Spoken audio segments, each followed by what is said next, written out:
Hello and welcome to Chatty AF, the Anime Feminist Podcast. My name is Vrai Kaiser. I'm a contributor and editor at Anime Feminist. You can find me on Twitter at WriterVry or co-hosting another podcast at TrashPod. Hi, I'm Caitlin. I am a contributor and editor for Anime Feminist, as well as running my own blog. I have a heroin problem.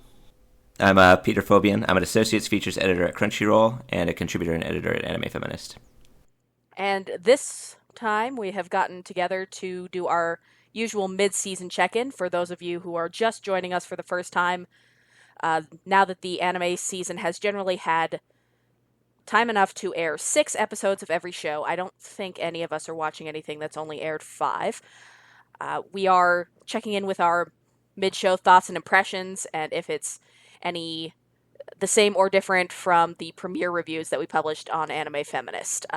Neither of you were involved in the 3-episode check-in that we did on the site as a sort of text roundtable. That was Amelia and Dee. So if you want to check their opinions a couple episodes back, you can do that on our site as well. I'm going to be going up our list of red flags, yellow flags, harmless, feminist potential, feminist themes. We'll go from the bottom up, and we'll start with the lowest show that everybody is, or that people are watching. I was watching KONOHANA KITAN, which is better known as the Yuri Fox Girl show. I wound up dropping it after 5 episodes. I wanted to give it a shot because it seemed, it's gay. Yeah, that is entirely why. That's entirely why you gotta call me out like this. And it is, for the most part, pretty harmless. The trouble with it is that it opens with a forced strip and bathing scene because she gets to the bathhouse and they take her in and get her uniform and clean her up to start working at the job, which of course involves, holding her down, tearing off her clothes, and scrubbing her against her will rather than telling her to do it herself, because this is fun. This is a fun, healing type show. It does kind of leave a sour taste in your mouth, but after that, it does kind of level out and become extremely functional. The couples are cute. There's a tomboy character and a sort of a Bishoujo character who's sort of haughty but also sparkly. And there's actually a nice thing in episode 3 where it actually handles a sexual harassment subplot pretty well. The Bishoujo girl gets felt up and made uncomfortable by one of the patrons, and all of the other female members of staff come and support her and throw the guy out and make sure to comfort her afterwards and tell her it wasn't her fault. And that's legitimately nice. I liked that episode. I was not expecting that kind of subplot out of that show, actually. That's pretty good. Yeah, I sort of dismissed it as standard Yuri for guys. It kind of is the thing, is that there will be standouts like that, and actually that, like most BL and Yuri shows, the secondary couple is always way more interesting than the main one. So those two are, anything I saw that was revolving around those two was pretty good. There's an episode that's, I swear to God, an homage to the Nanami's Egg episode of Utena, which is weird. But it also does definitely do the thing that Yuri Made for Men does, which is extra weird and sad because I believe this manga was written by a woman. In that the camera takes a lot of time, a lot of time and excuses to expose the female characters' bodies. It's just a coincidence that this takes place in an onsen, so all of the important emotional conversations should take place in the hot spring, you guys. It's a total coincidence that happens. But also but that nudity and eroticism is never in service of their feelings for each other. This is very chaste Yuri, and I hate that disjunction because it makes it feel very fetishistic. Yeah. So it bummed me out. And then by episode 5, the show was starting to get away from cute couples shenanigans and introducing wacky comedy side characters, at which point I kind of noped out. Yeah, it seemed like its formula was work by day, and then there's it's like a day cycle, and at the end of the day they all bathe and then they talk, and that kind of expands upon the events that happened during the day. But it's basically a big all of them are naked scene. So. Right. Because chilling out together and talking in the bath is not it's not totally unreasonable, but if like it's the only sort of gazy part of the show, then yeah, it definitely feels like an excuse for the gaze rather than this is just a slice of life thing. Mm-hmm. Yeah, I think you could definitely tell just based on how the camera's handling it. Because, I mean, there's some scenes where they're all in the water, and so you only see them from the neck up, really, and everything else is indistinct. And then there's the shows where some of them are sitting out of the water, and, like, or for some reason the rest of them are risen out just enough so you can see their cleavage or something like that. I remember the last episode of Gamers did that, where they, like, channeled all of the fan service for the entire show into that last episode when they were in the onsen, and the camera just spent like zero time on the characters' faces while they had like a 4-minute conversation. So I definitely there's degrees, and it could have been. I mean, I basically stopped watching after episode 1, but I was reminded of the gamers scene because of just where the camera was going the entire time. Yeah, it's still like it's not the worst thing. Honestly, the gazy bits were background enough that when the show was doing its rom-com thing, I was able to kind of put it aside, but I was just so not here for any of the other cast members. But it is like if there is any other Yuri that you are looking for and haven't, like, this is not a quality example, this is the show you watch if you have watched all the other Yuri on the planet. You desperately need another Yuri show to watch this season. Like, it's fine, it's functional. So you're a completionist is what you're saying. Yep. Got to get all those. That's all I've got on this one. I mean, and that is enough for a lot of people I know to get to have them watch it. Like, they just need gay girls, and that's really the main requirement for them. Yeah. Well, and I will say, we put it initially in the red flags because of that forced strip scene in the first episode. I would say it moves up to yellow flags. The gazy camera is still an issue, and like I said, it bothers me because it's coupled with a very chaste romance, so it feels like it's sexualizing the girls without honoring their sexuality. But it's not as gross as that first episode kind of has the feels of. Good to know. Yeah. But yeah, so that. And Peter, you are the only one watching Garo Vanishing Line, yes? I believe so, yes. I'm not up to current right now, so I don't have the very up-to-the-date information, but I mean, I think if you watched episode 1, which I think all of us did, you pretty much got a good idea of... I you did didn't? not. Okay. Well then, never mind. It's a very kind of like 90s action anime, which is very weird. Garo's kind of a huge franchise of mostly unrelated stories. I think there's like a tokusatsu element and an anime element, and all the animes are only very tangentially related by like there's always like a knight and I think a summoner and one recurring character, Zaruba, who is voiced by the guy who sang Headshala in Dragon Ball Z. Nice. Always. Yeah. He's the one recurring character with the same voice actor each time. Very weird. This one, last one was like more fantasy, Garo the Animation. This one is leaning really heavily into like the main character's a huge meaty guy and he rides a talking motorcycle, and there's also a lot of very voluptuous women in it. I thought you wrote the summary of the first episode, Vrai. I did. Okay, yeah. so you and did it was my experience with it was I did like that sort of 90s meathead and kid dynamic is one that I like, and there were some fun 90s things in there and some nice animation, but boy was it awfully misogynistic to every female character it introduced. That's what I've heard. Is that still true? As far as like gays, yes. They introduce, her name escapes me, another character who's kind of like she has interactions with Sophie, which aren't too bad from my perception, and I feel like the series is trying to be pretty self-aware. Like, they have one episode where they go to a ball, and Sword is wearing a button-up shirt, but it's like the buttons are about to pop off. I don't know if you've seen the screenshot. Like, it's the thing where the buttons stretch, but you can see his skin between each button because the shirt can't contain all of his muscles. Yeah, and recently they got, like, invited into his man cave, which, of course, is just, like, there's female pinups on the walls, and he's got, a punching bag and a weight set in his room. Mm-hmm. So yeah, holy shit, does the drooly perv thing not hold up well? Yeah, he still does that. Yeah. the whole it's like a praying remember to Buddha. when men were men sort of thing. Yeah, I feel like it's trying to be tongue in cheek, but they could have just successfully have probably not put it in it, and it would have been just as good. I'm mostly in it for the action and some of the goofy stuff. But yeah, if basically if you didn't like what you saw in the first episode, then that's the whole ride. So yeah, it's a shame because it feels like it wants to be a 90s throwback, but rather than taking the things that were good about the 90s show and then like updating the parts that have aged poorly, it just brought it all forward. Mm-hmm. Yeah. Gotcha. So that is all of our red flags that people are actually watching.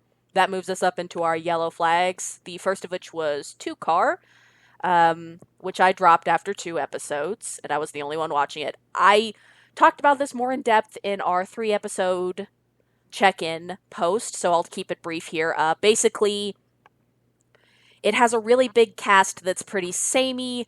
The camera's still super gazy, and while I thought that the 2 main characters having a crush on their teacher wouldn't be an issue because they shipped him off in the first episode, then it turns out that the prize for the girls winning the Grand Prix is getting to go and compete on the Isle of Man where their teacher went, Boo. which meant I was going to have to deal with this for a long-ass time, and I wasn't here for that.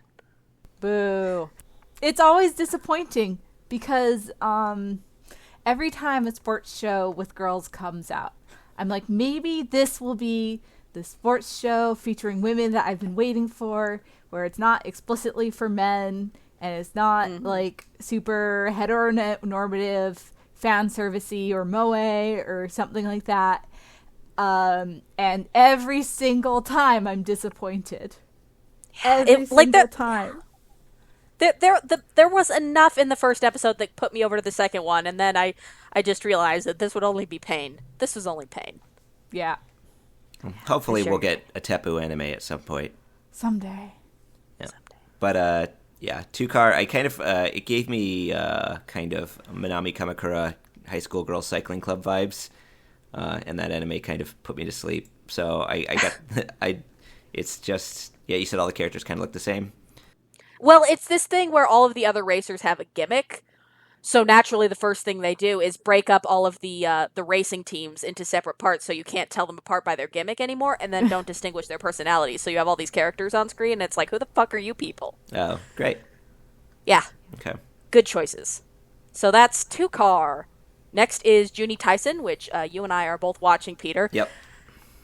It's so dumb. It is. It's good. You guys so talk about that show so much in the chat that I had a dream about it the other night, and I have not watched a single minute of it. But somehow I'm dreaming about it. It just does. I don't know. It's very kind of honest, I guess, with what it is, and it's almost like for the first 3 episodes, it had this like rote formula where you got introduced to one character, they gave you the backstory, and then that character gets killed at the end of the episode.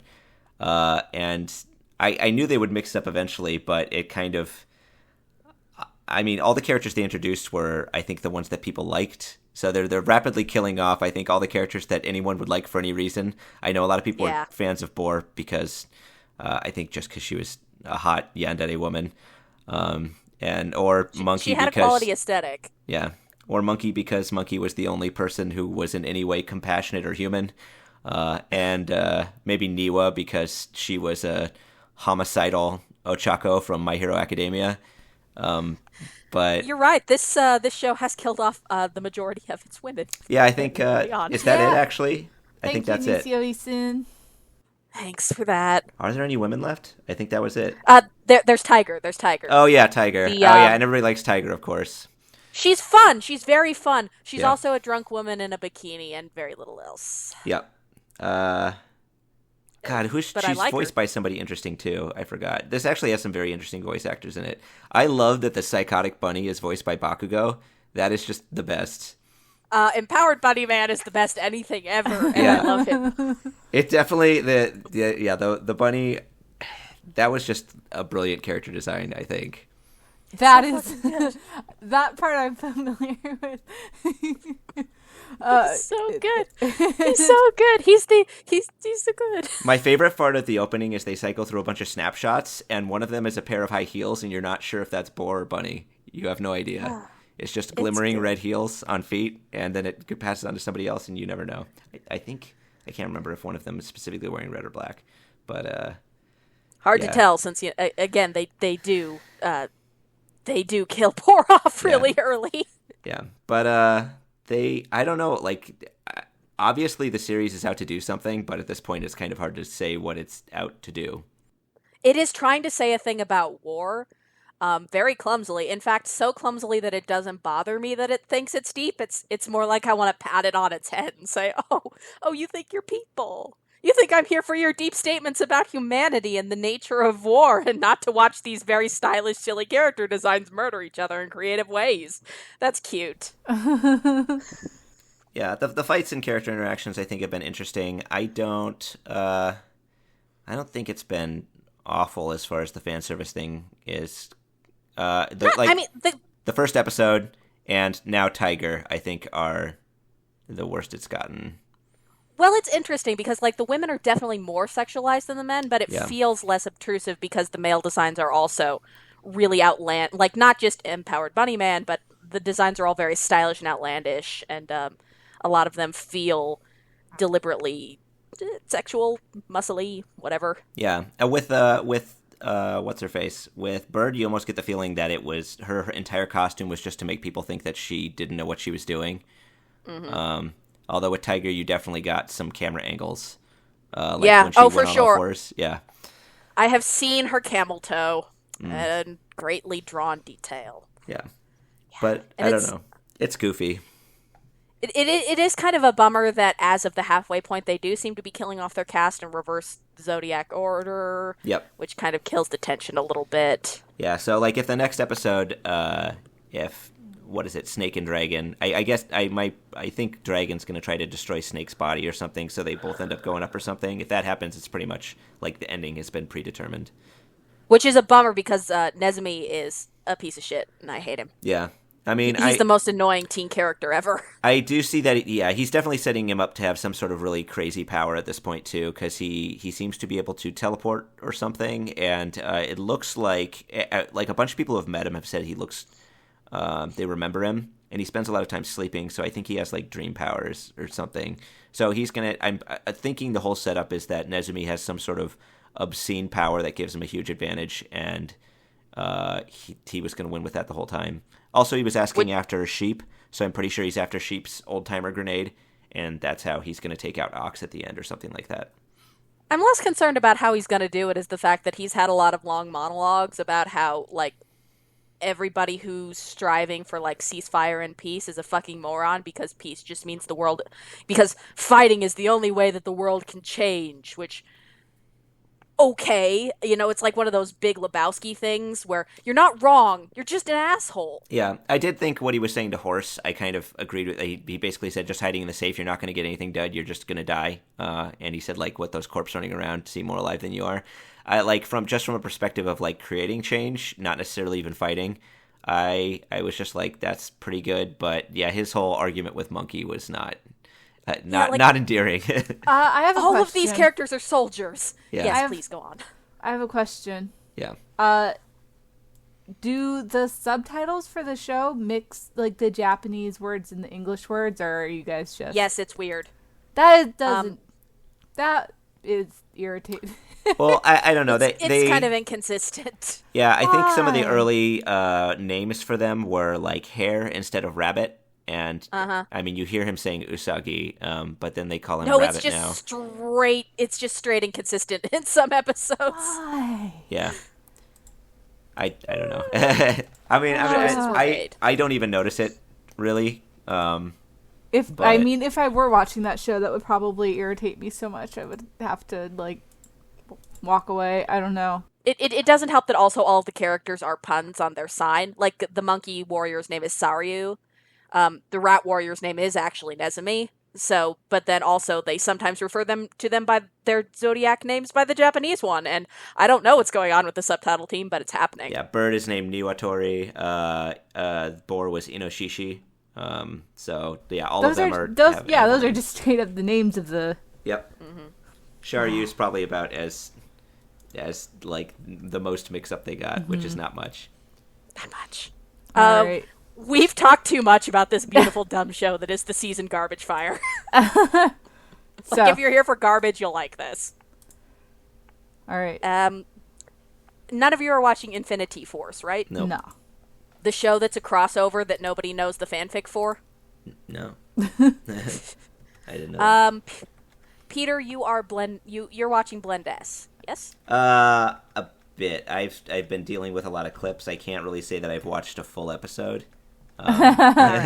Shall we skip Have you over been- it then? Because that Have you been making all the memes? Oh yeah, that I definitely made an article which was basically just 20 Blend S memes in a row, and it is it was pretty popular. I might do a part 2 just based off of all the responses I got, which were just more of them. Pretty much everybody just linked Right. me to their tweet of their own.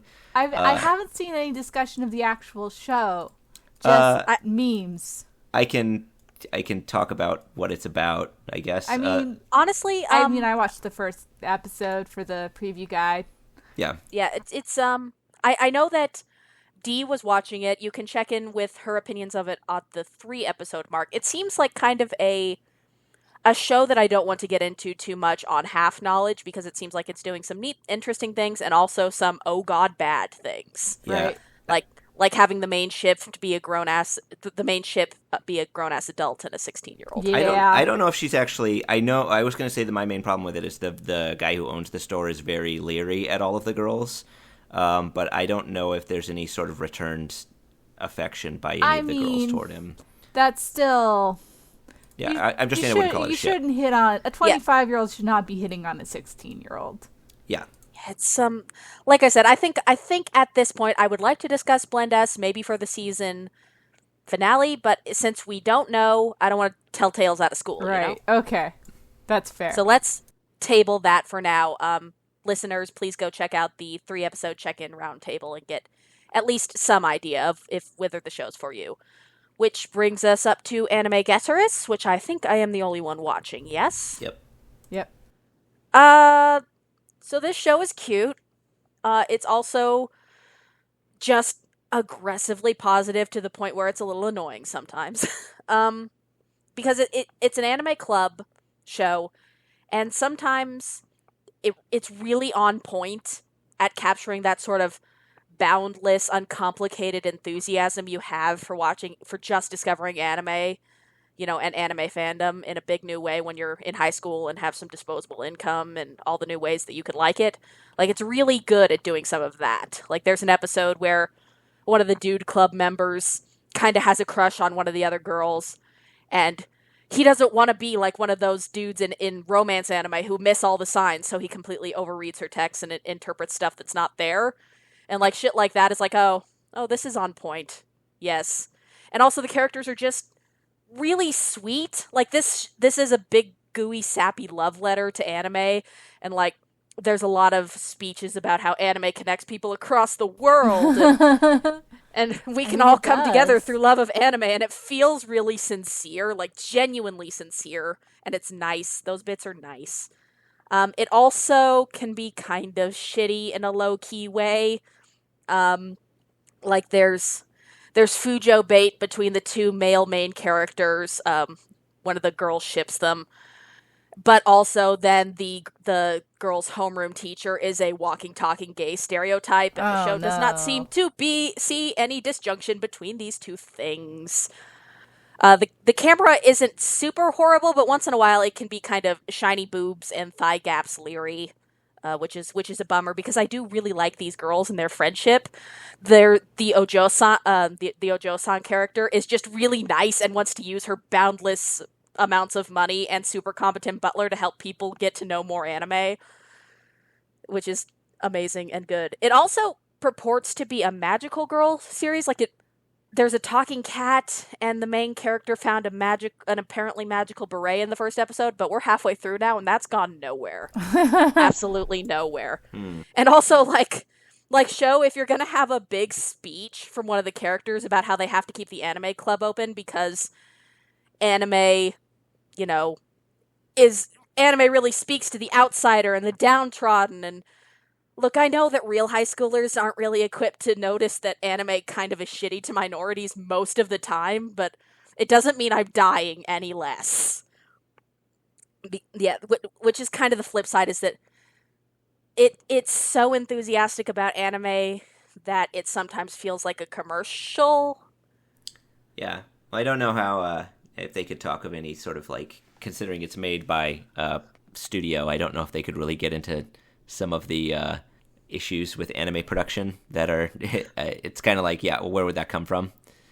Well, it's not, well, like, even when I was in high school and in my most, like, blindly affectionate love of anime, I didn't like fan service shows. And, like, none of these girls ever talk about the fact that that they're uncomfortable with, like, female characters having triple E tits and bending over. Like, that never comes up once. It's just anime is great all the time, forever. Every anime is great, you guys.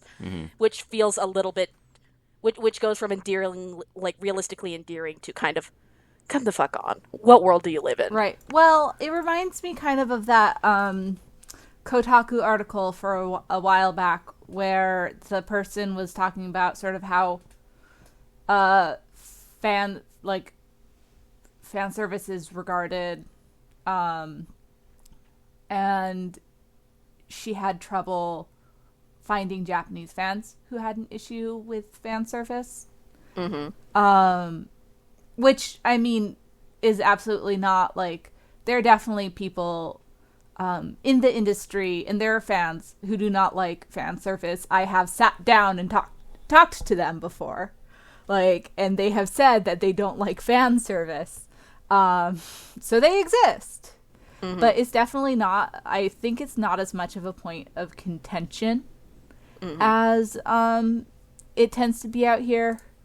But, like, yeah, I mean, it is a point that, like, pretty much any show that involves women that like anime tends to sort of hand wave away, like, without worrying about, like, oh, there's some stuff out there that, like, appeals to men, like, more, or rather, is written more to appeal to men than to women, and it has these elements that women might find alienating. And honestly, they tend to refer more to the stuff that is designed more to appeal to men, because that is sort of what they are expecting their audience to be more familiar with. Like, stuff like Shirobako, they're making a moe anime. Anime-Gataris I'm assuming doesn't spend a lot of time referring to, like, shoujo anime, because not a lot of shoujo anime is being made today, and the primary audience for Anime-Gataris is probably not going to be as interested in shoujo as it is going to be in a lot of the moe and fan service shows, as well as general audience. There's definitely a lot. This is one of those shows that seems to think referencing titles with the names slightly changed is a joke and not just a reference. I kind of hate that. Yeah. Yuri on Nice is not a joke. So it's like Scary Movie 3 or something? No, they're literally just, there's a, like, some of the most creative one is, like, the circumstances of a happy vuvuzela or something, which is a Haruhi Suzumiya joke. Oh, yeah. But it goes all the way down to Yuri on Nice. Nice. Anime-Gataris. That's not a joke! Yeah, no, stuff like that is sort of just designed for people to get satisfaction of, hey, I know that, and feel like they're an insider. Yeah, and it's just, maybe it's me wanting too much from this show to want it to, like, tackle in any way this idea that you can be disappointed by things you love and how you recover from that, which is definitely something I experienced in maybe some of the first times in high school. And because the show has moments of being so emotionally on point to life, like, I want more from it, but I don't think it's ever going to do that. That would be really cool. I would be honestly surprised, though. I'm kind of just happy from my perspective with it, putting some stuff in anime clip form that is just reality. Like, I remember one episode they talk about how the international market is like a massive component of the anime industry now. which is something that Redditors who I don't even know where they get this constantly say is not true, and that international market is not a consideration for production companies or anything like that. I mean, they just say that because they don't want it to be tainted by filthy American feminists and SJWs. I mean, that because Japan Japan doesn't have that. Feminism doesn't exist in Japan. Progressives don't exist in Japan. Yeah, oh, don't. I've read too many articles about how, like, society itself discourages progressivism among young people because they're afraid that they'll never get jobs with company. We can't go down that road. Okay. Let's make that argument entirely about capitalism. Great. Yeah. Yeah. It's very helpful to... Anyway. Yeah, so that's Anime-Gataris. It's fine. It's not very deep, but it's sincere. Yep. I kind of like it. I feel like I'm constantly on the verge of dropping it, but then it'll do something cute, and I'll stick around for another episode. Cute and sincere. Yeah. Okay. So, nobody is watching Tsuki-Pro because why the fuck would you? Which... There are so many boy idol shows this season. There are! Nobody's watching Dynamic Chord either. Spoiler alert. I heard Everyone's Side watching M is the real shit. Idolmaster Side M. Yeah. Which I guess moves us up to Just Because. Am I the only one watching this too? I think so. Oh god. Okay. Eventually other people will talk, listeners. We don't have to go super in depth into these things. Especially if we want to save some time for the big ones. stuff. Yeah, we might want to. Yeah. Briefly, Just Because it's a slice of life about high schoolers in their final semester of school. Sometimes it's really good at getting at hitting the melancholy of not wanting to regret anything and dealing with the fact that there are things you really love that you might not be able to do as an adult professional. And sometimes, especially in the last couple episodes, it struggles with maintaining the balance of that and dips more into love miscommunication shenanigans that I hate. It's been doing that more recently in the more recent episodes, and it's bumming me out. Also, the animation is sometimes nice in close-up shots, and sometimes, oh my god, bad. Oh my god, bad. Yeah, I heard they've been having production issues. I posted a screenshot of my of a really bad shot on my Twitter. It's astonishing. Just blobs. It's not like... Is this girl's last tour here? No. No. Worse. Okay. What, worse than girl's last tour? They're wow. Yeah. So that is a statement. Hey, I like Girls Last Tour. I mean, but they are blobs. I mean, they are blobs. They're intentional blobs. Yeah. Yeah, Just Because, in fairness, is less blobs and more blocks. Featureless blocks that stand in space. All right. So, yeah, I mean, it probably says something that I really don't like slice of life high school romance shows that only seem to understand that heterosexuality exists, of which this is definitely one, but I like these kids enough to keep hanging out with them for a while longer. So if you like slice of life, this might be an exceptionally well-written one. Yeah, I've been hearing good things about the story, so I plan to check in on it at some point. Dynamic Chord, nobody's watching it. Black Clover, Peter, you've seen this one. Oh, yeah. So, there's definitely been some... I know that Goofy Shonen is kind of your shit, Peter. Well, I mean, okay, to be honest, I read the manga, and it's not my favorite thing in Shonen Jump. It does have, I'd rather talk about something I'm noticing about the anime, which I actually think is really cool. So, the manga is very, fast-paced and focuses mostly on fighting. It's very fairy tale-esque, like the story is more of a vehicle to get them to the next fight. And the guy really likes drawing fight scenes, and there's nothing wrong with that, necessarily. But I've been noticing that Pierrot has actually been slowing down the story a bit, and in putting a lot more scenes with character development in them, which has been kind of amazing to me to watch. They introduce the main girl is Noelle, who uses water magic, and she's introduced early on. She's a member of this. It's Asta joins the Reject Squad, and the reason, even though she's part of one of the richest, most powerful families, she's part of the Reject Squad because she can't attack with her magic. Which, I mean, I'm not a super fan of this dynamic. Basically, her magic is technically obeying her, but she can never hit with it because she's unconsciously afraid of hurting people, which is something she has to overcome over the course of the manga. and she does eventually. But they sort of cover that. She gets introduced with the rest of the Black Bulls, but there's a couple scenes with her before that in the anime where they have her interacting with her older brother, who's kind of an antagonist in the series, basically with him calling her worthless and like an embarrassment to the family. Wow, rude. Yeah. You kind of get she wants to join in like the test you have to do to become a magic knight, but he's just like, you're gonna get in just because you're rich. So it like kind of covers the privilege that the nobles get, like her personal desires and her relationship with her family beforehand. And there have been a couple scenes like that so far, which is what I thought of has been impressive, which is just a difference between anime and manga. It's something I feel like people should be aware of, especially if they enjoyed the manga. Does the main character hit on her constantly still? No. The main character... The issue with the series regarding the main character and romance is that the opening scene of both the anime and the manga is him asking the nun who raised him to marry him. That's weird. Which apparently he has pursued so much that she just like casts spells at him to make him submit now before he gets out of control these days. So that's uncomfortable. And it's the source of some jokes later on. Like there's a romantic misunderstanding because somebody thinks he likes somebody else because he says, I've got somebody I like, but he's talking about the nun, of course. At least he's loyal to the nun, I guess. But yeah, I can't say the series has the best female representation. Noelle is mostly a healer and has just learned to attack at the point where I'm at in the manga, which is like chapter 80.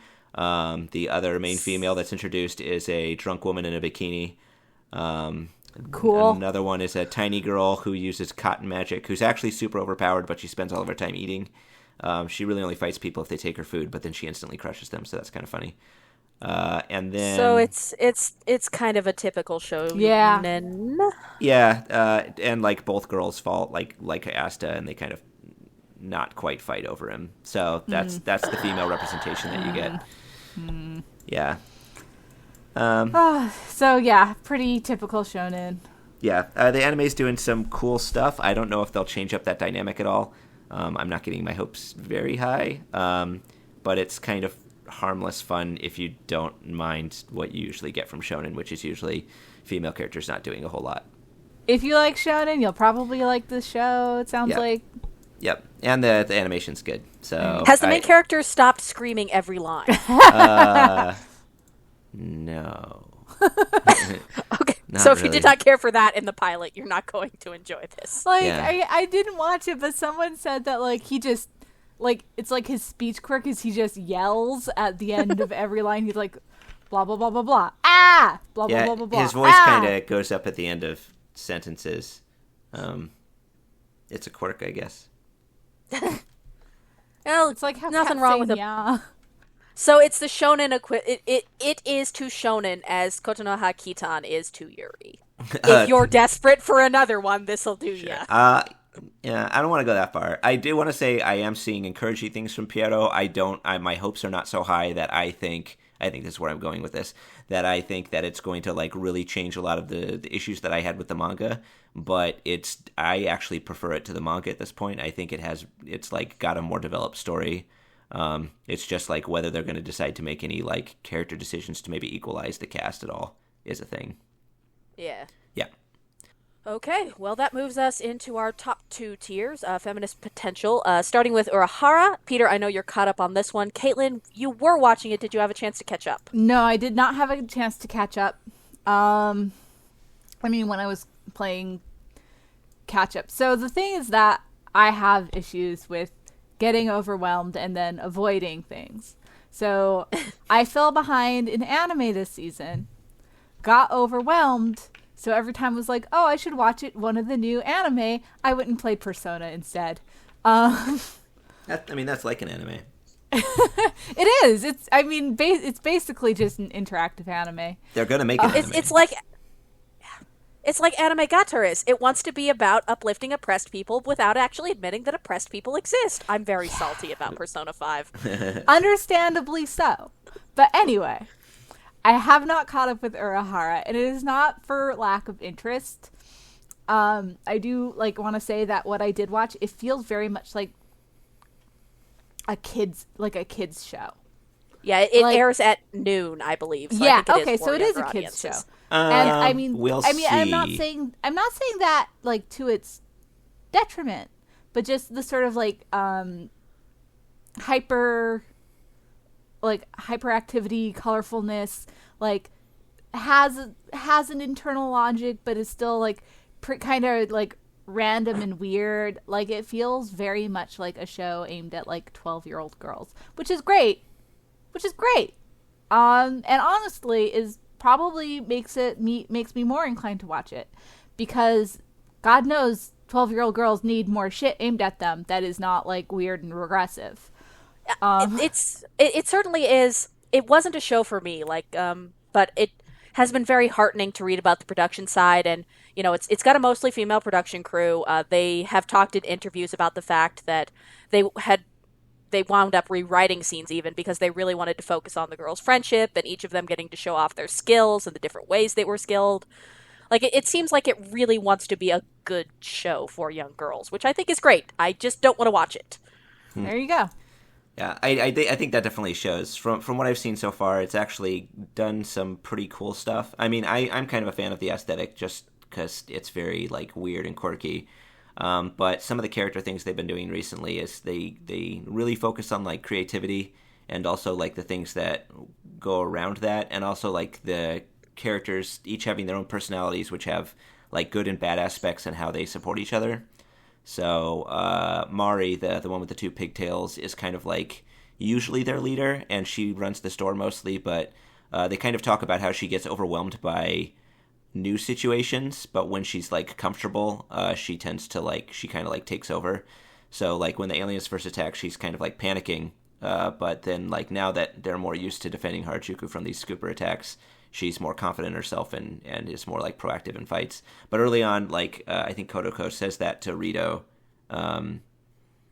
in a conversation, basically just saying this is how she is, so we need to support her until she's like acclimated to this new situation.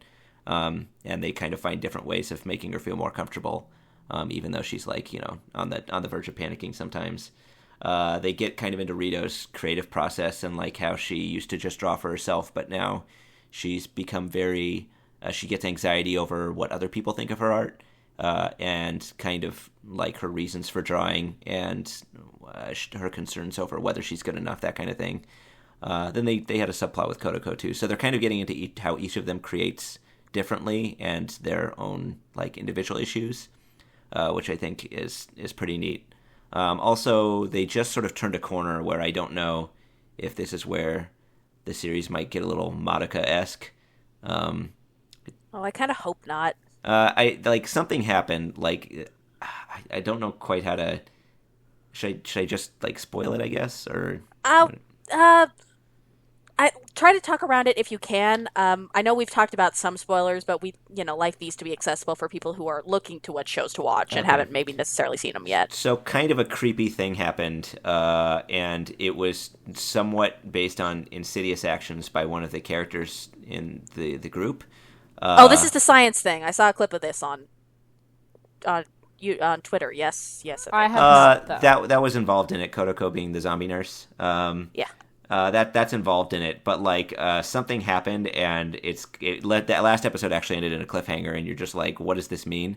Because it's kind of a huge thing, and I honestly don't know where they're going with it, but it could kind of be maybe a slightly darker turn or more serious turn for the series after it's been kind of bubbly so far. So they could be getting into more serious writing now that they've established like how all the characters are and how they interact.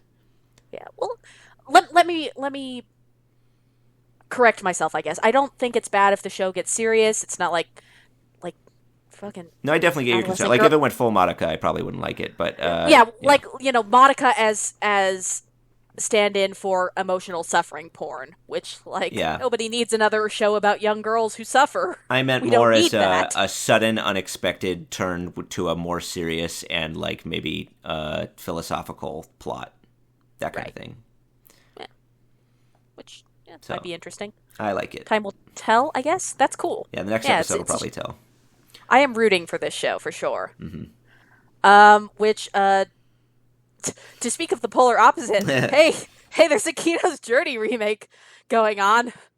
The original Kino is one of my top 20 anime of all time, and this is not that. Hmm. You are caught up, I know. Yep. I sort of tentatively I sort of tentatively planned to catch up, but something had to give prepping for this podcast, and it was Kino, so I have only seen the first 3 episodes. Yeah, I watched 4 episodes, and like by the 4th episode, I realized I was not like engaged at all. So it's like, oh, maybe this is a sign that I should probably deprioritize this show. Is Funimation still fucking up the subtitles? I can't remember any pronouns that I've seen. Oh, so they've just moved it entirely to the ad copy for the dub referring to Kino with female pronouns. I'm coming for you, Funimation. I don't know about I'm not you tend to catch those things much faster than I do anyway because I'm not really looking for them. Right. But I just based on my own perception, I have not noticed anything. I just haven't noticed people using pronouns in reference to Kino. Usually they call Kino Traveler anyway. So what do they say? Toibito, I think. Is that it? Tabibito. Yeah. Tabito? I think that's it. I think so. Yeah. So yeah, they've just kind of cycled into that. They've also had 2 episodes that Kino was not too involved in. Oh, that's great. A show about Kino's journey that Kino isn't in? Well, that sounds amazing. okay. Yeah, it's about they're about the prince. The actual light novels. I love this so much. Okay. This seems like a great new take on the series. Well, the light novels, Sigsawa actually did jump around to different characters a lot. Shizu is a character that Sigsawa wrote about a lot. There was this new character, Photo, who'd appeared in 1 episode. I think they just had a 1 light novel story, and it was like a one and done thing set in the Kino's Journey universe. I mean, Kino's at like the beginning and the end, but he doesn't get involved in the story at all. And I know there's some stuff about Shisho in the anime as well, Kino's master. But I don't know. They're probably going to put that in the later couple episodes. Honestly, the more I talk with people about the new Kino, and I get a lot of, well, but they did this in the light novel, the more I realize that what I actually like is the 2003 anime and the smart choices it made to make it a more concentrated, thoughtful, and effectively chosen story. And boy howdy, the new one made a bad decision when it chose its episodes to adapt from a reader poll, thereby putting itself in direct comparison to the masterpiece original. Mm-hmm. Yeah, I mean, I definitely, it's hard to compare to the original in any kind of positive light. I have enjoyed some of the new stories that it's introduced, but yeah, I mean, my preference lies in the first one, of course, issues aside. Yeah. And I mean, less people think, well, you've just got nostalgia goggles for the original. I actually watched it fairly currently to the point where when the first 2 episodes aired, I was watching it concurrently. So I did see the new adaptation of Colosseum before I saw the original one, and it still reads as bad and rushed. And also, I think the new Kino thinks I'm stupid, because it has to explain everything. Because why would you suggest things? I'm very angry about this. I'm sorry, listeners. I'm sorry. Yeah, they did have a recent subplot in The Country of Liars where it kind of reminded me of, where Kino runs into those 3 men who are building and disassembling those railroad tracks. Mm-hmm. It was kind of a plot like that where you get like a larger reveal on where they all come from, and it kind of introduces this really strange relationship these characters have. It kind of did that, but I did feel like it was more explainy. I actually think the strongest episode so far was the one focusing on Photo rather than Kino, although it might have been a little heavy-handed, but I don't know. I found some things that I like about the series, but I definitely understand, especially if you're trying to compare it to the main series, how it might not measure up. Yeah, so. It's the other reason, the reason I put off catching up is because they haven't gotten rid of, or that they haven't gotten to the Kino's backstory, but I'm not confident in how that the anime will be able, the new anime will handle it as well and amazingly as the original one did. Like, Kino is a pretty rare example of a non-binary trans-masculine character who's really important to me and a lot of people, and boy, do I not trust this new one. Yeah, they referenced that somebody asked Kino about how they became a traveler in one of the more recent episodes, so I think they might be moving into it soon, but we'll see. Yeah, that was like my favorite episode of the other Kino, so... Mm-hmm. It's a hard I remember when I first started the anime and I knew they were going to be reproducing some of the stories rather than just doing new ones. I was like, oh, that's a really tough ask for anybody.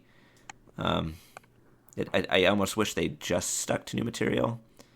It certainly would have served it better. Yeah, because it's like an expansion rather than a reboot. I mean, like all other issues aside, I feel like I would be more interested in that just because I would get more material as well. Yeah, but yeah, I mean, it's tough what they're trying to do. Caitlin, any more to add? Now that not really. Like I said, I kind of ended up spacing out for a lot of the last couple episodes I watched. I like the prince. The prince is cute. I don't know. He has a talking dog. It's rad. Yeah, I don't really have he's cute and he seems nice. I don't really have anything more interesting to say about it. I didn't watch the original, so. He gets a daughter now in the ship episode. Well, it's not. Oh, no. Oh, that's right. I did watch the ship episode. Okay. Yeah. I think the photo episode is worth watching, too. I thought that one was pretty good. But, yeah. Yeah, this at best, I think it'll end up being like 18If last season, where it's standalone-y enough that you can say to people, here's the couple good episodes, and maybe trash the other ones. He's basically a dad now. That means maybe I should watch Kino again. Yeah, dad. Now he's a hot dad. That's for you. It's your brand. Just got to keep going with that brand. That hot dad brand. Yeah. Okay. Moving on. The next one is Girls Last Tour, which I think, Caitlin, you are the only one watching, so your time to shine. Go. And it is a show that I haven't really been seeing a lot of discussion of, probably partially because it's on strike. But I think it is probably one of the more underrated series of the season. 'Cause like when it was first, like, the production stuff was coming out, like, it was like, oh, this sounds kind of interesting, and then I saw the character designs, I'm like, oh my god, they're just blobs. I'm less interested now, but I watched the first episode anyway, and it was okay. And then I watched, but I wasn't, like, super enthralled by it, but I did, continue watching. And I did catch up specifically for the purposes of this podcast, just so that there would be someone who could talk about it. I actually ended up really liking it. The characters are, like I said, they're blobs. They are, like, they're just past the level of moe blobs, and they're just blobs, but the way they're written is actually probably some of the more natural dialogue I've seen in cute girls anime.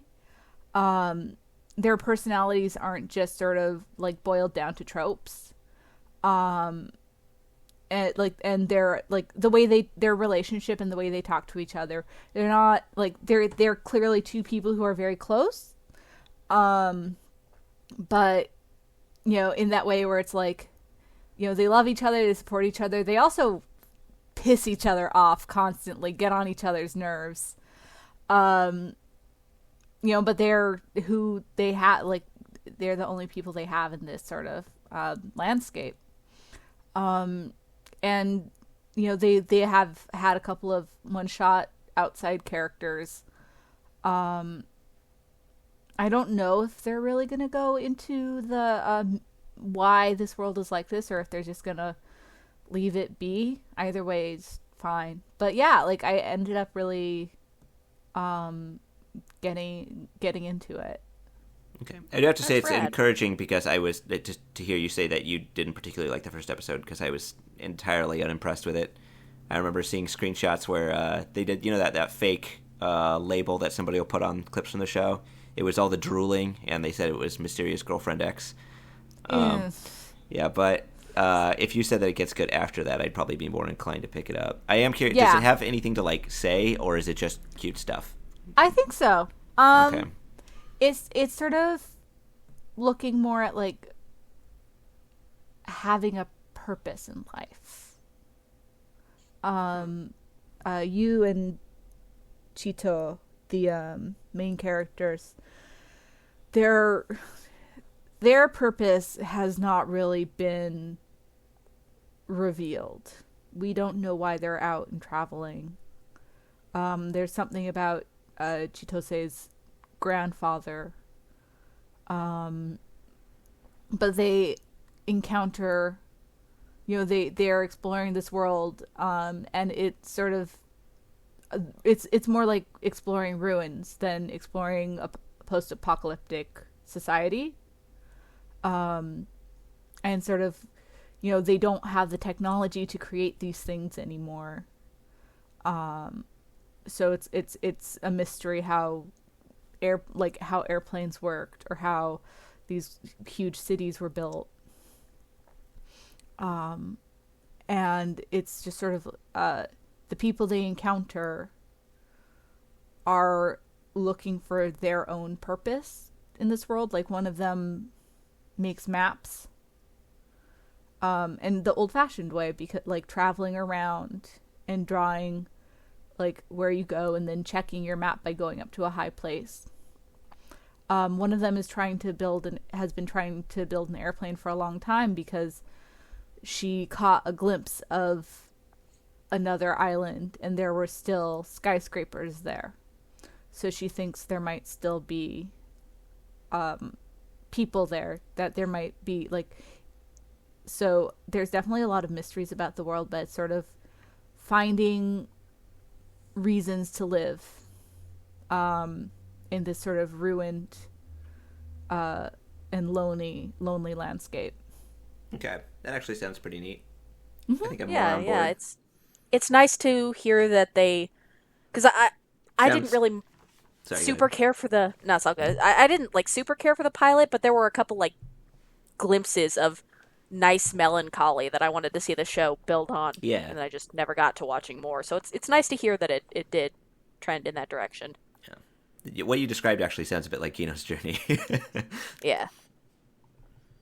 Yeah, well, it lacks sort of the cities, like the city-states in Kino's journey. Yeah. Like, they don't find societies, they find individuals. Mm-hmm. And that is, like, that's something that I've sort of been wondering, is that, like, where are all the people? Like, humans are social creatures. They wouldn't just all be individual travelers. Some people would be, like, trying to rebuild their own society. Where is that going on? What's happening? Mm-hmm. But, that's not really something that has been covered. Explored. Yeah. Okay. I will probably check it out then. Yeah, I'd say it's worth it. You convinced me. Awesome. Here. Cool. All right. That wraps up our feminist potential. We're going to go long, but let's face it, we always go long on the check-ins. Yeah. It's cool. Enjoy this extra half hour of content, listeners. Yeah. So we didn't really rank them by number anymore. They're just alphabetized, but still. So next one is Recovery of an MMO Junkie, which I straight up skipped because I hate the subgenre it's part of. But you two are both watching it. Yep. How's it going? So I like it a lot. Even though I don't play MMOs, there's definitely a lot about Moriko that is very believable. That I feel as a 30-something who spends too much time online myself.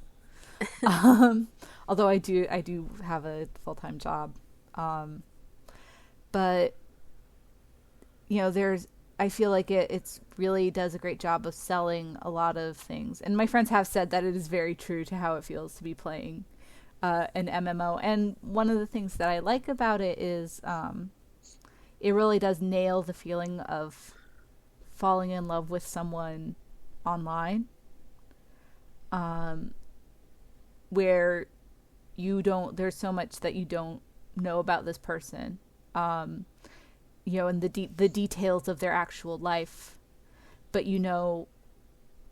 who you know who they are on a different level. You know their personality, you know their views, and their thoughts and their feelings, and you connect that way, and you want to know more about them, but you also can't just come out and ask necessarily.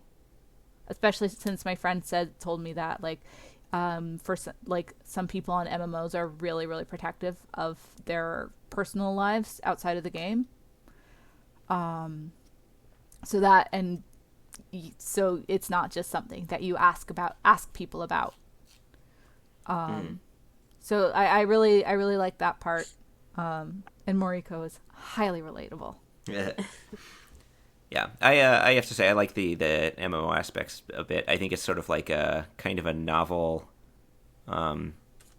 premise for a romance, and usually you don't get that kind of stuff from the female perspective as well. Mm-hmm. So I like it for those reasons. I like that it's like an older cast as well. There's some stuff that's definitely super convenient about the plot, but I don't really mind because it's kind of goofy anyway. Go ahead. I have a... sorry, go ahead. No, finish your thought. Okay. I do like... I don't think this will be too big an issue. Moriko's dating this guy named Kawai right now. Kawai, who I hate Kawai means so scary. Much. Yeah, there was kind of a date rape joke that he made, I guess. Yeah, that wasn't super cool. Yeah, Not a fan of that. She gets drunk and falls asleep during their date, and so he takes a picture of her while she's unconscious and sends it to Sakurai, who's the male, the actual love interest of the story. And he's just like, oh, look, she's asleep and defenseless. What do you think I should do? Should I take her home? That'd be okay, right? So he sprints over to the house, and the guy's like, oh, come on, that was obviously a joke. And I'm it's like, okay, yeah, I don't care. Like, if since you made that joke, that changes my opinion of you. Yeah, it's like, let me in. Yeah. I'm going to look around and make sure that you did not actually take her home and assault her. Yeah. I don't know whether that's supposed to be part of his goofy character, or whether that's supposed to like contribute toward her getting away from him and eventually ending up in the central romance, because it's kind of a predictable romantic show. But that was some...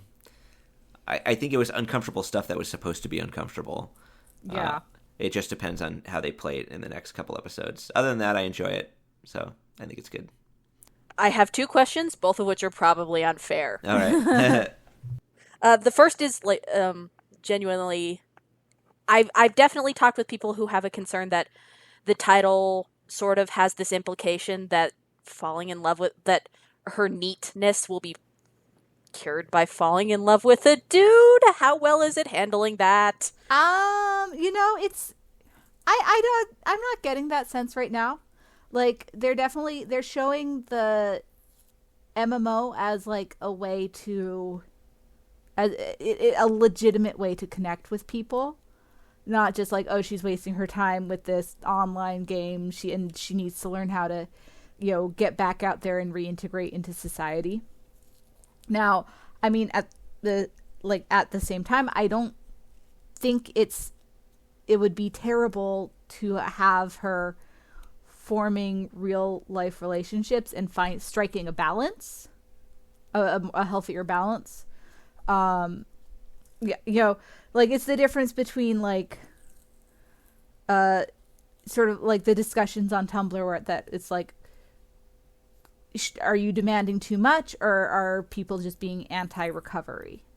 Mm-hmm. Yeah, definitely. Like, being the level of neat she is, I don't feel like it's not sustainable. It's not physically or mentally healthy, and I do say that, like I said, I do say that as someone who socializes a lot over the internet. So, just to draw on a real life example, like, before I met my current boyfriend over the internet and moved out to Seattle, not to be with him, just he happened to be here. But before that, he was a NEET. He was a straight up NEET. He didn't work. He didn't go to school. He didn't really like go out a whole lot.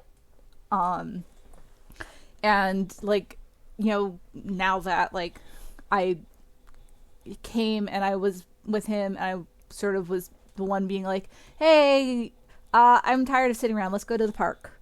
Let's go out and get dinner at somewhere that doesn't serve pizza. Let's start like actually cooking healthy meals instead of eating frozen pizza every night. Madness. So, and so like, I think instead of being like, games are a waste of time and you should be living like a goddamn adult, if it takes the tack of being more, like I said, more like striking a balance of living in the world as well as enjoying your online life, that would make me really satisfied with that direction, with that element of the show. And it seems like it's going in that direction. I think so. Nice. And my other question is complete. Oh, sorry, Peter. Did you have more to add? A little bit. I haven't seen anything that I feel like she's moving in that direction because she's being sort of forced to socialize. But I don't think that it's like I need to fix myself for him or anything like that. No. Like she even stresses out about having to like how much it costs to put on makeup and get your hair cut and wear clothes outside. And it's very often reinforced how great MMOs are as well. So I think it's more about hitting a balance, and I haven't seen anything yet to indicate that it will just be because she wants to be better for her boyfriend. Or yeah, and when she goes out on dates, like they talk about games, like they legitimately talk about her interests, and he's not putting her down. And he's talking about soccer. He's like, oh yeah, that guy's so into games. So it's. I feel like it has a much more balanced feeling to it than this sort of story usually does. That's good. It's nice.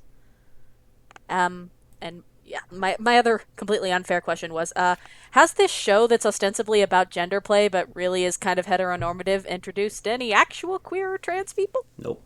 No. No. And that is sort of a definitely a blind spot of the show. It is why I hate the subgenre. Yeah, no, I get it. I super do. And it is something that I am not wild about, but I also have the luxury of, the privilege of sort of being able to shrug my shoulders. Yeah, it does sound like, as a hetero rom-com, it is a nice version of one. Yes. Which, even though Corey is trash.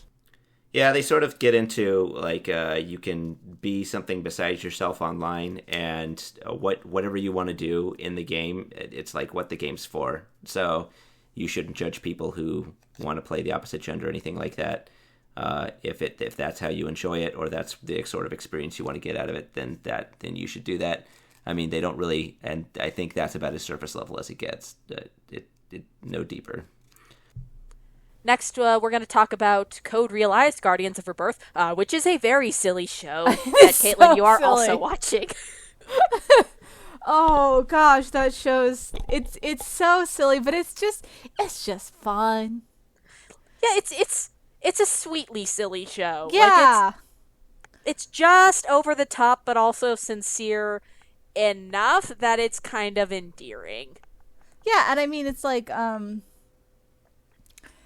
It knows exactly what it is.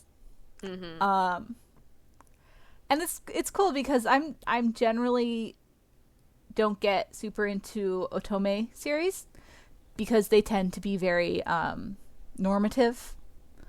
But I like Cardia a lot.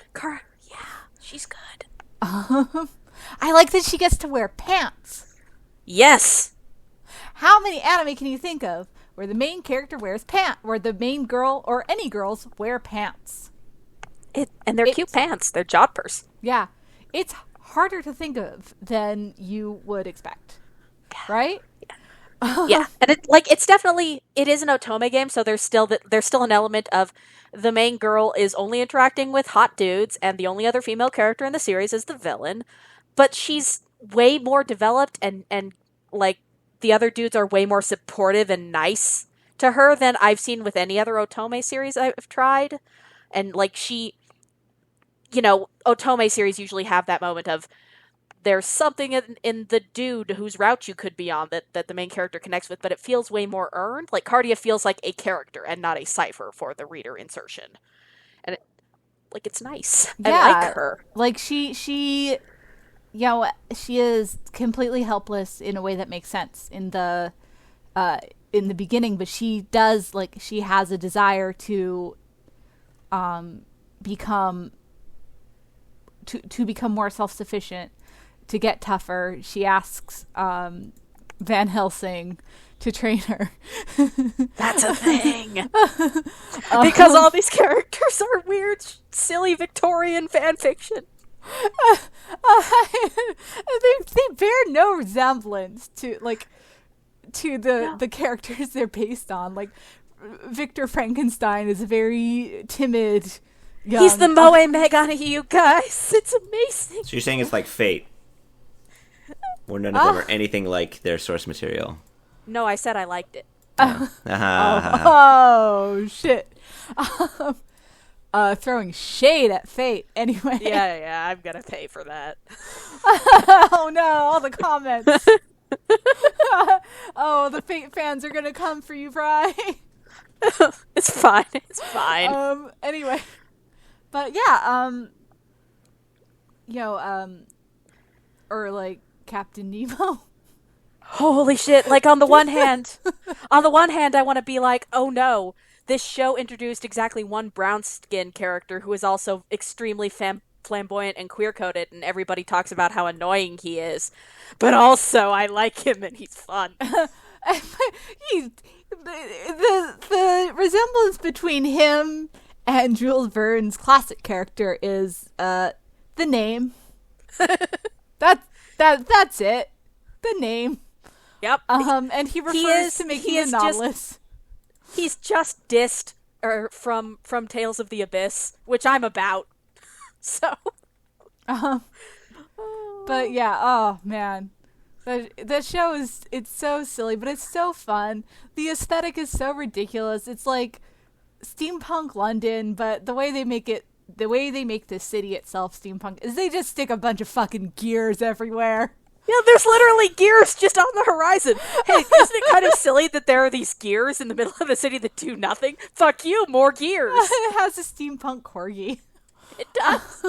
And it's so nice that, like, Cardia is a little bit helpless at the beginning because plot says so, but also then all the other dudes get together to teach her skills so she can be part of the team, and also no one ever pins her down once. Yeah, no one's like, oh, you shouldn't do this. You're a girl. Let's take care of it. She's like, I want to get, like, more useful, and everyone's like, yeah, let's do it. Okay. And it's good. It's a very, very silly show, but it's a nice show. It's really uncomplicated, and its attempts to be grimdark are cute. It's like, oh, how cute. It thinks it's grimdark. It does, and also the team mechanic was mentored by Doc Brown, because you can't tell me that's not Doc Brown. Oh, is that where that screenshot came from? Yes, that's definitely Doc Brown. Uh-huh. I don't know anything about, like, the original character of MP, so... It's, I know he's a Jules Verne character, so he probably talks a lot about the quote-unquote science behind his creations, but I don't really know him other than that. Yeah, so it's a good, sweet show. It's silly if you're looking for something that's harmless but also fun and full of pretty boys and a nice female protagonist. It's a good one. Surprisingly good one. Yes? Yeah, no, it's definitely, like, I would recommend it. Yeah, I was definitely surprised, but it grew on me a lot. Unfortunately, Caitlin had to go. We are very grateful that she was able to join us for as long as she did, so we'll just be Peter and I will be finishing up the last two shows on our own. First one is Land of the Lustrous, which I am almost completely incapable of having any kind of objective distance on, because if you shot a laser into my brain and made a show that was for me, it would be this show. Dang. So it came straight out of your head. It did. Oh. It's got. It's, well, thanks, it's Vrai. got I really love the show, so I'm very thankful that you could be the origin point for this tremendous manga and anime. Especially because you started reading the manga before I saw the anime, and yet this formed from my head. It's really very incredible. Yeah, it's very strange. Man, it's like a M. Night Shyamalan movie where I introduce you to something that came from your head the entire time. That's the twist at the end. Yeah. Yeah. I've been screaming about the manga since June, I think. But you have been like its primary cheerleader. I'm glad that I'm blown away by how good the anime adaptation was. When it was CG, I was super nervous, although I have liked Orange's work in the past, which is usually 3D integration into other anime, but they have knocked it out of the park with this one, I think. It is super good. Sometimes the grass is, I don't know what it is this season, but a lot of grass is this weird uncanny green color that kind of clashes with the bright designs of the gems, but aside of the premiere, really, that they've got a handle on it, and they're really good at the visuals. Yeah. It looks incredible. Yeah, I think they were trying to replicate that first panel of the manga where Phos is lying in a field of really tall grass, and I don't think it quite played that same way. It was a really intricately drawn panel. But yeah, past that, there have been a couple things that the manga could do that just the anime can't. Isaac was talking about one transition. I agree, where Lord Ventricosis first appears in her actual form. It's kind of, they're having a conversation, Phos looks away in the last panel, and then you turn the page, and the next page is a full page spread of Lord Ventricosis. It's hard to say. Her full form, and in the ocean, all the backgrounds are matte black, so she really stands out. And it was very kind of just, I guess Isaac said arresting, which is a very descriptive word. So there's some things where it doesn't, they can't replicate it, but I feel like they've really taken advantage of color and some of the things that you can do in anime to create different visual spectacles. So yeah, I haven't got a chance to get a hold of the manga yet. I want to, but you can.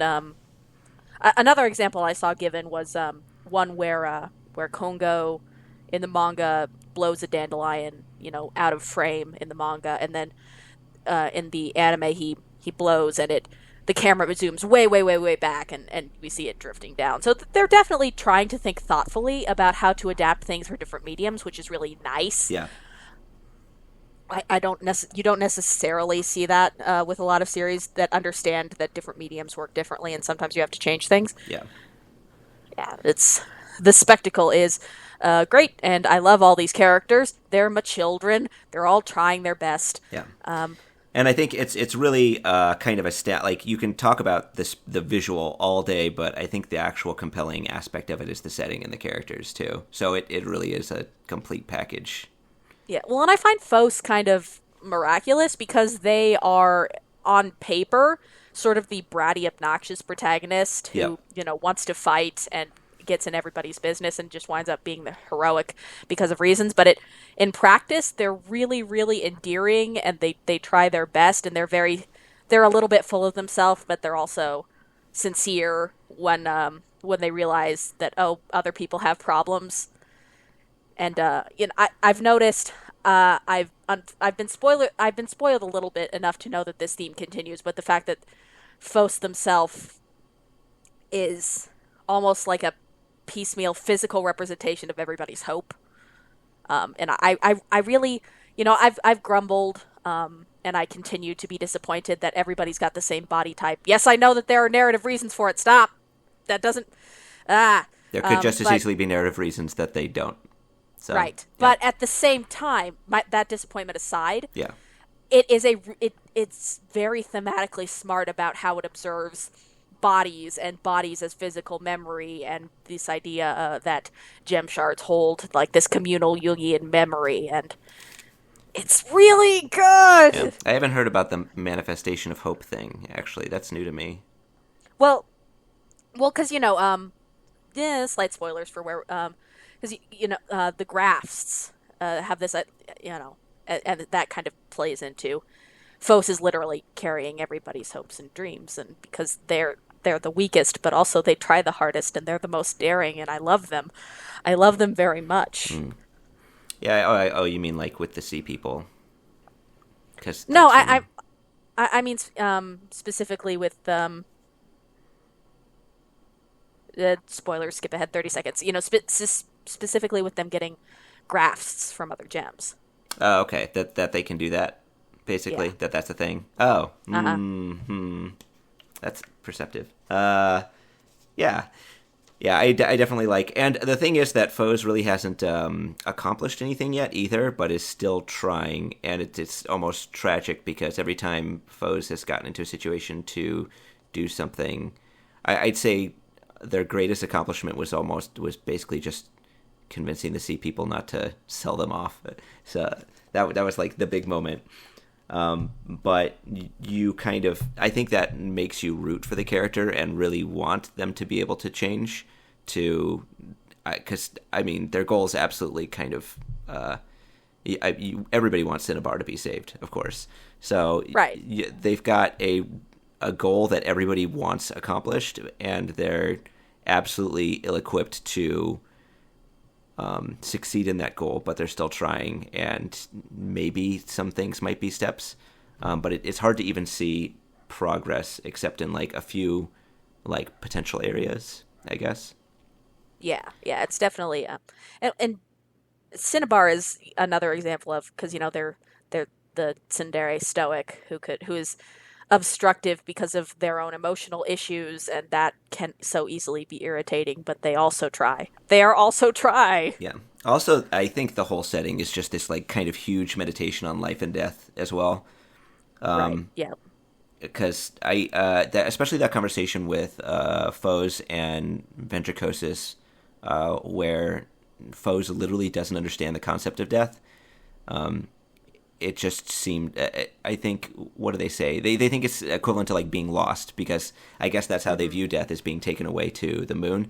But there's still a possibility, however, I mean, they live forever, so they can always be found at some point. That's a hope. But death is hopeless. So it's just something that Foes couldn't conceptualize.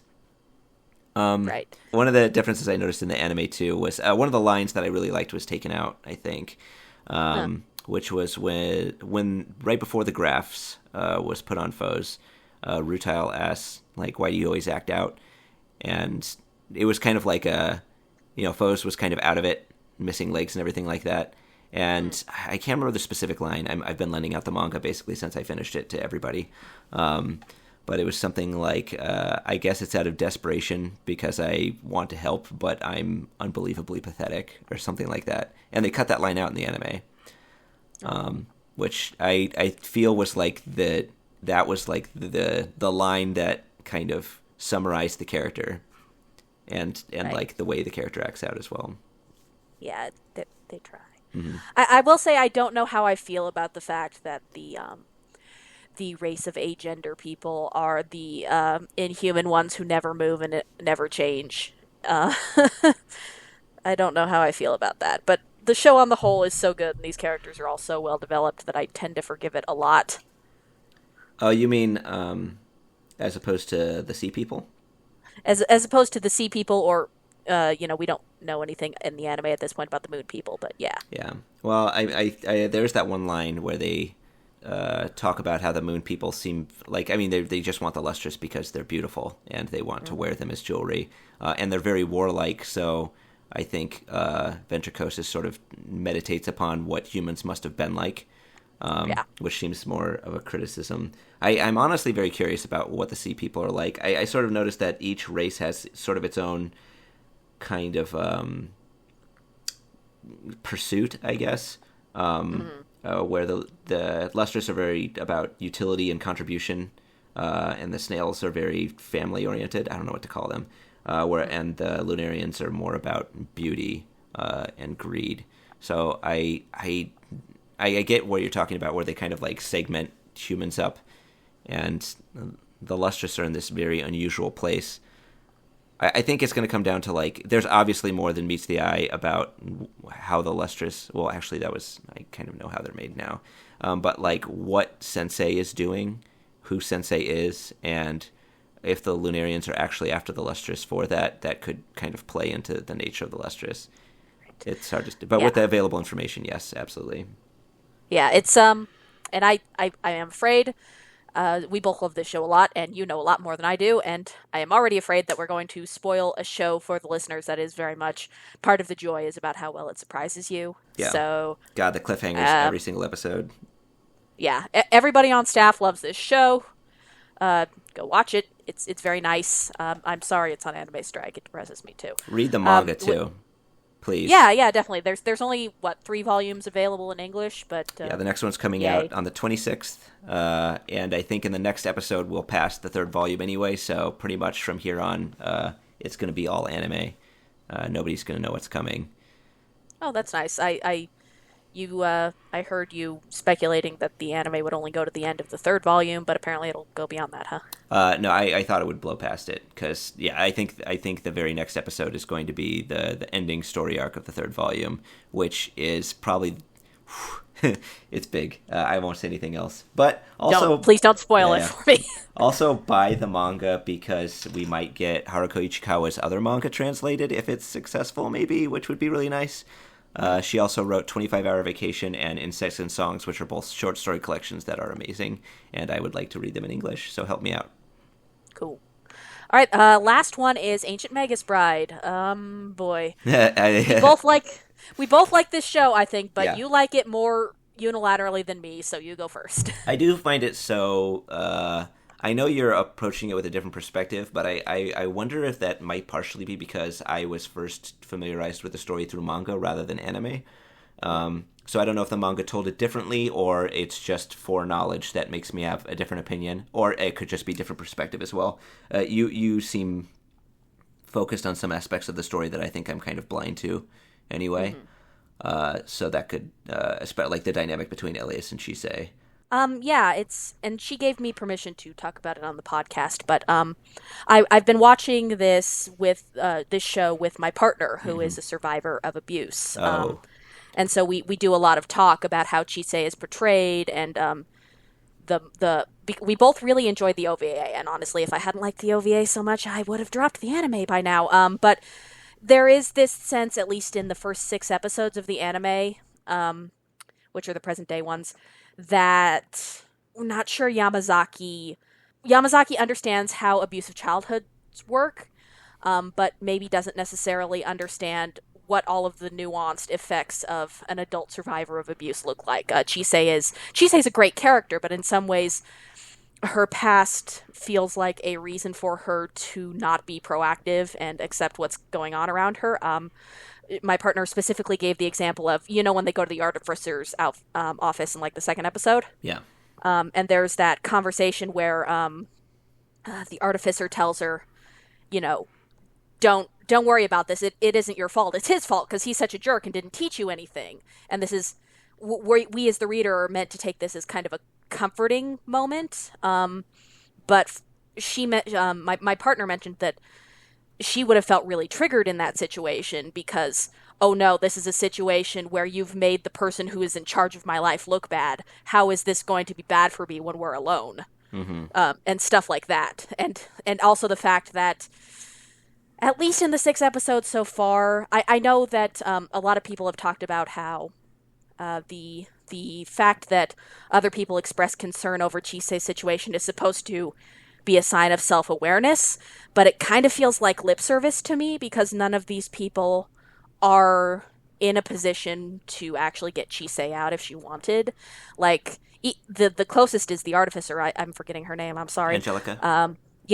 Angelica is probably the closest one who would support Chisei, like, if she wanted to get away from Elias, but, like, how is Chisei supposed to get there on her own? She doesn't know how. Angelica doesn't visit their house, so it's really more of something that also sadly happens in real life, where people, when talk to people and say, oh, you should get out of this, you deserve better, but nobody actually offers to do the hard work of helping them with it. And so I really like Chisei. I like Elias. I like Chisei making friends with all the other people in the world. But every time the show turns to their relationship, it feels bad, man. It feels bad. Yeah. There's no sense that I would even be fine with it if it were like a Beauty and the Beast style thing where Chisei at some point gets away and has a chance to get some context and decides that, yes, this is a situation she wants to be in because she's had a chance to see what her other options are and she wants to stay with Elias and this family she's found. But as least as I've gotten from talking with you about it, that doesn't really happen. Well, there is a scene later on where I think is it like Christmas is coming up or something, and Chisei wants to get something for Elias, so she tells him to stay at the house and goes to London without him. And I think she meets up with either Angelica or the priest. I don't remember who, because she's trying to figure out what. Well, first of all, she doesn't know what do you buy, Elias, and she can't have him around because then he would be spoiled to the present, right? And I think they have some conversations about their relationship then. I don't know if this is specifically the type of break you are talking about that you would like to see.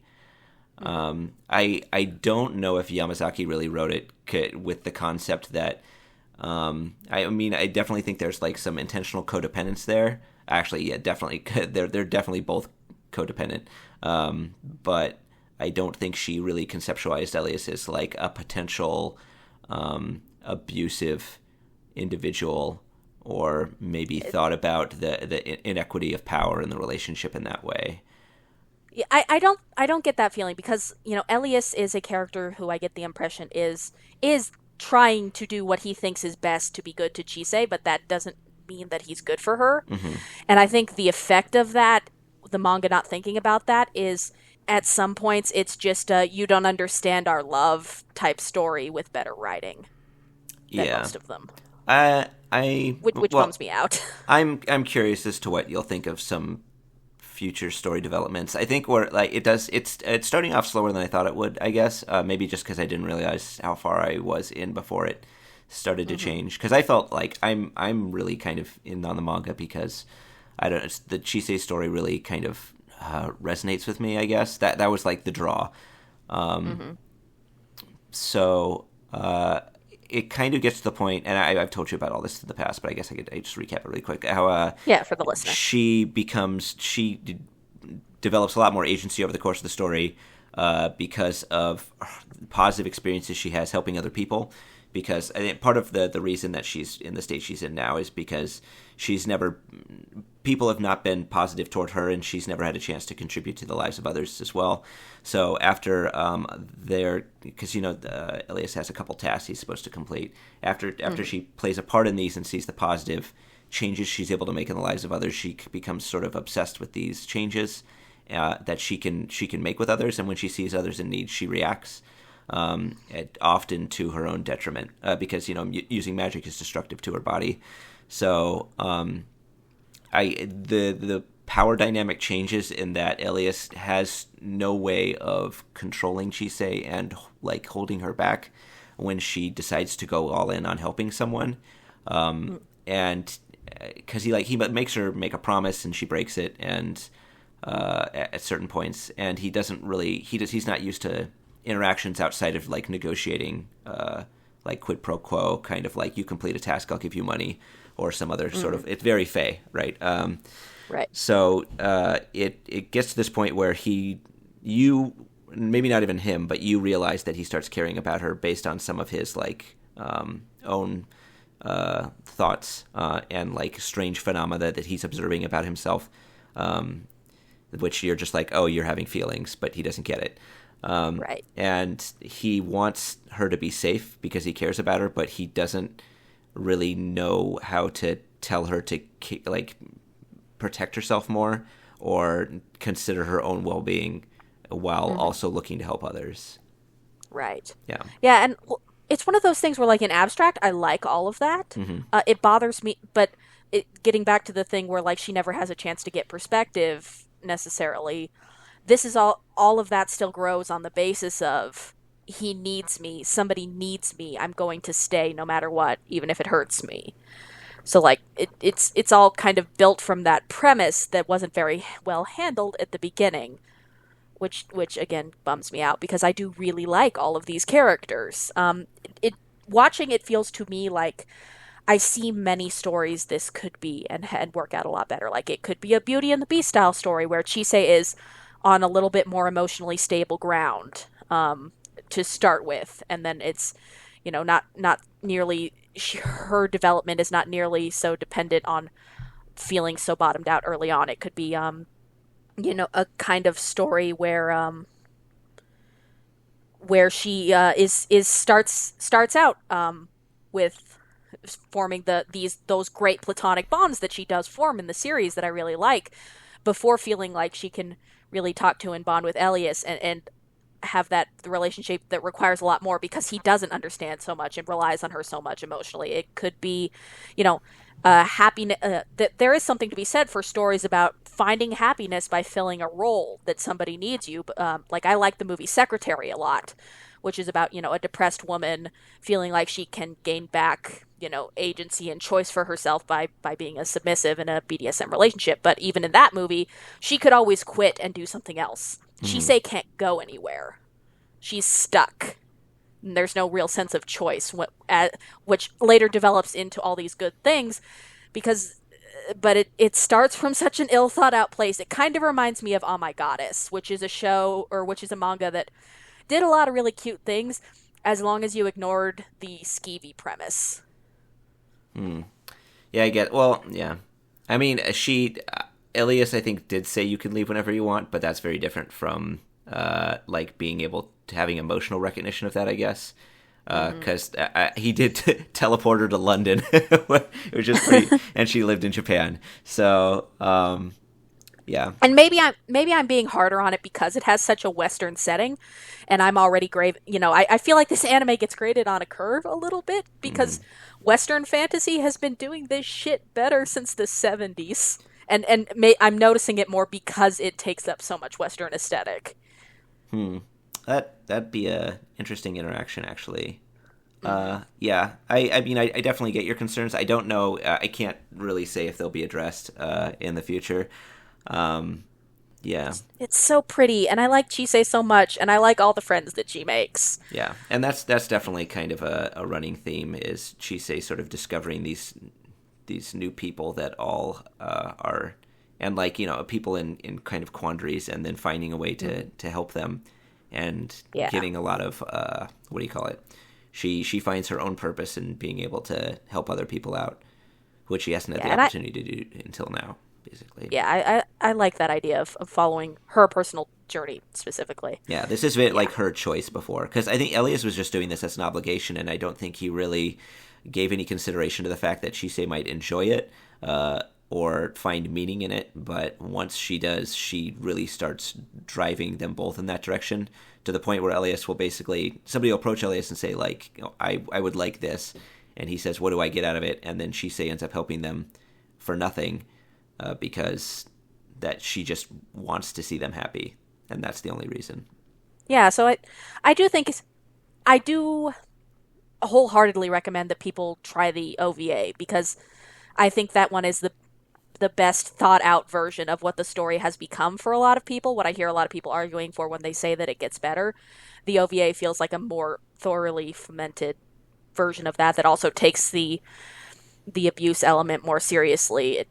It feels a little bit anime in the anime right now. Yeah. But it's quite good, and it looks pretty. It was very elegant the way they did the OVA, because I was wondering how they would both avoid it being entirely dark or invalidating the premise of the anime's beginning, and I didn't think they could have both, but they kind of did by having the story recontextualize itself based on her future experiences with Elias, which is really clever.